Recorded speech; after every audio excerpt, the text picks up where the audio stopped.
근데 어몽도라는 인물이 세조가 엄포를 내렸잖아요. 예. 절대 시신 수습하지 마라. 근데 수습을 했잖아요. 근데 어몽도의 죽음에 대해서는 알려진 바가 없죠. 그렇죠. 어몽도의 죽음에 대해서는 알려지지 않았고 결국 영호를 떠나가지고 뭐 울산이라든가 뭐 문경 군위 쪽으로 피해서 다녔다. 왜 그럼 어몽도는 단종을 장례를 치러 주었을까? 아마도 되게 가까웠던 그런 관계를 유지했던 것 같아요. 어몽도가 영월의 호장이고 우리 단종은 청영포에 유배되었다가 사실 2달 만에 영월 동원으로 다시 와요. 바로 이제 관아에서 실제 그 실무를 맡고 있는 책임자였고 그러다 보니까 자연스럽게 이제 단종하고 뭔가 이렇게 좀 통하는 부분이 있었을 거고 그래서 단종이 그런 비참한 죽음을 당했을 때 자기라도 나서 기꺼이 이제 장사를 치루어 주고 무덤도 이렇게 만드는 거죠. 그럼 뭐 세조는 저 어몽도 저렇게 자신의 운명을 어긴 사람을 왜 가만두었을까? 사실은 이미 단종은 죽었고 뭐 어몽도가 그렇게 힘이 있는 인물도 아니에요. 거기서 뭐 누구를 규합해가 어떻게 할 것도 아니고 그리고 결과적으로 자기가 알아가 뭐 피신을 하는데 뭐 끝까지 추적해가지고 뭐 저놈을 잡아라 그렇게까지 할 필요는 없었던 거죠.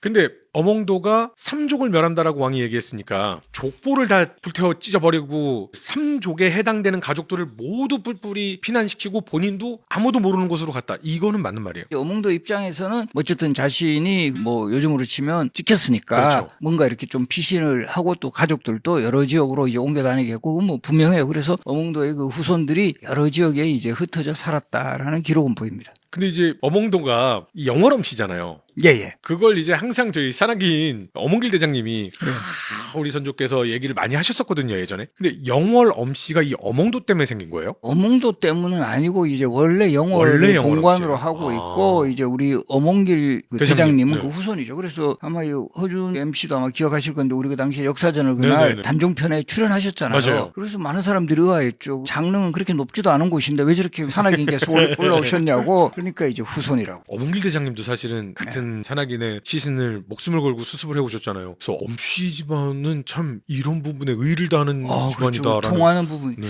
마지막으로 세조가 삼족을 멸한다라고 했는데 조선은 생각보다 꽤나 법도에 맞게 규칙대로 처벌을 하는 국가였다라고 알고 있거든요. 근데 그냥 왕이 삼족을 멸할 거야 그러면 삼족이 멸해지는 거예요. 그렇지 않습니다. 우리가 보면 뭐 조선시대도 뭐 대역죄인 해가지고 뭐 삼족을 멸하라 이런 거는 있지만 대체적으로 우리가 소위 말해서 역모 혐의로 이렇게 처형되었던 이런 집안의 후손들이 아직도 많이 남아 있어요. 또 경우에 따라서는 위기의 시기에 대표적으로 우리 뭐 방평영 같은 집안에서는 극적으로 뭐 후손을 이어간다라든가 그러니까 어느 정도 화의 근원이 끝나게 되면 뭐 그렇게까지 추적해서 처벌하지는 않았던 것 같습니다. 근데 의인인데도 불구하고 아무도 모르게 숨어 지내야만 했던 이런 게 세계 역사 속에 있나요? 꽤 있죠. 예를 들면 신들러는 잘 알잖아요. 신들러. 영어로 신들러 리스트. 근데 숨어 지내진 않잖아요. 추앙받고 사실. 근데 신들러는 추앙받고 살지 않았어요. 사실 그래요? 예, 신들러가 사실 친나치적인 기업인이었었고 그래서 나치에 협력하면서 군수공장을 운영하면서 영화에도 나오지만 이제 유태인들 한 1200명 정도를 이제 구했죠. 근데 이제 그리고 나서 이분이 다 뺏겨요, 재산을. 이분의 어떤 자산들이 대체로 지금 체코나 혹은 동독 지역에 있었는데 그 당시 이제 지역들이 공산화되면서 다 뺏기고 사업적으로 굉장히 어려움을 겪어요. 그래서 하는 사업마다 다 실패하고 그리고 나서 나중에는 아르헨티나로 이주를 했다가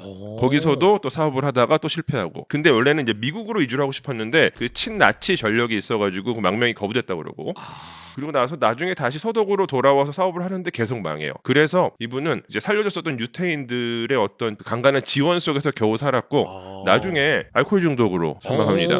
그래요? 그러니까 사실 그러니까 인생의 후반부 자체는 그렇게 평온했던 분은 아니에요. 그리고 나서 1965년에 이제 서독에서 훈장을 수여를 했고 의로운 일을 했다. 근데 죽고 나서죠. 그리고 나서 나중에 이제 93년도에 들어와서 이스라엘에서 사후 훈장을 또 이제 수여를 했습니다. 그러면서 또 이렇게 좀 널리 알려진 그런 분이에요. 뭐 지금 뭐 이란과 이스라엘 전쟁을 하고 있기 때문에 이란 사람들과 이스라엘 사람 사이가 안 좋다고도 생각하는데 2차 세계대전 때 전혀 알려지지 않은 사람이 있어요. 이란의 압돌 호세인 사르다리라는 사람인데 이 외교관이거든요. 유대인들에게 무조건 여권을 발급해줬어요. 왜요? 살리려고. 무조건 국경 넘어 들어와라. 네.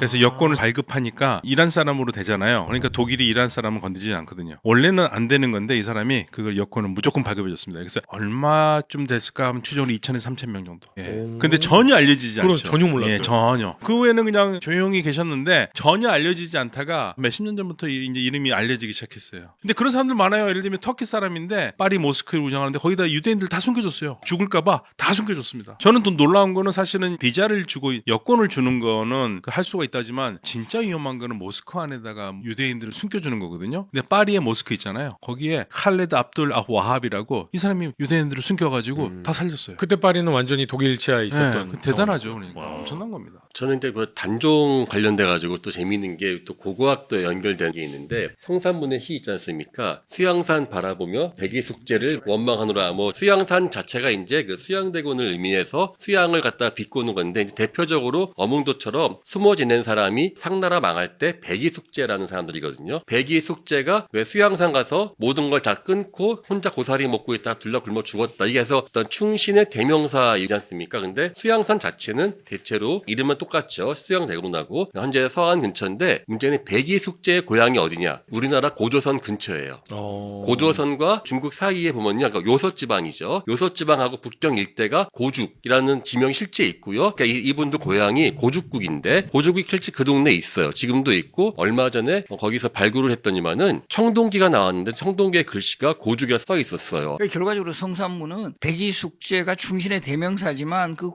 땅에서 고사리까지 왜 먹느냐? 나는 그거조차도 안 먹겠다. 자신의 그 충절을 표현한 바로 그런 시조죠. 근데 이제 단종의 죽음에 대해서 일반적으로는 사약을 받았다, 목이 졸렸다, 이 두 가지 정도 이야기로 알고 있는데 다른 또 음모론들도 많이 있더라고요. 공식적으로 세조실록에는 그 정황이 나와요. 이제 금성대군의 역모 사건이 나오고 금성대군이 사사되고 또 장인인 송현수도 죽고 이러다 보니까 그런 소식을 듣고는 스스로 목을 메어 죽었다 이렇게 나와요. 자살로 나와요. 실록에는. 예, 그래서 우리도 보면 죽음이 애매할 때는 자살로 처리해버려요. 그러다 보면 이 세조 입장에서도 부담이 적죠. 네네. 그런데 실제 연례실기술과 같은 기록을 보면은 이 소위 말해서 그 당시에 금부도사, 요즘으로 치면 의금부의 수사관이 양심 선언을 한 시조가 또 나와요. 이거 아마 이것도 국어책에 많이 나오죠. 왕방현이라는 인물인데 천만리 머나먼 길에 고운님 여이였고 뭐 이렇게 나옵니다.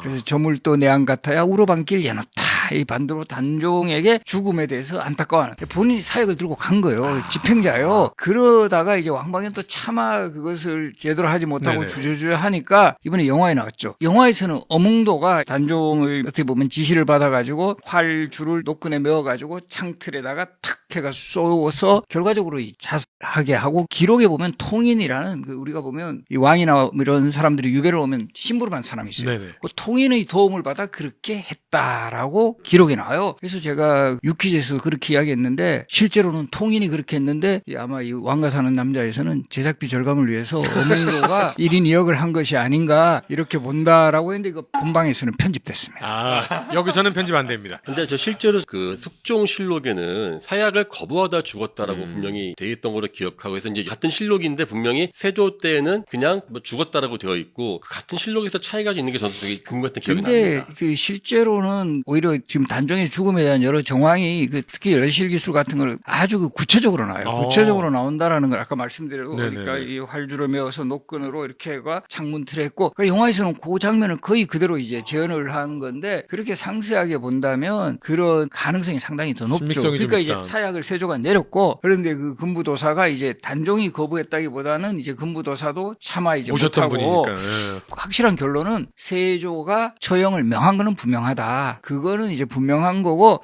사약을 마시고 죽었던지 아니면 어쨌든 단종이 그렇게 죽었든지 결과적으로 그 상황에서는 단종이 죽음을 선택할 수밖에 없는 압박을 네네. 했다라는 거죠.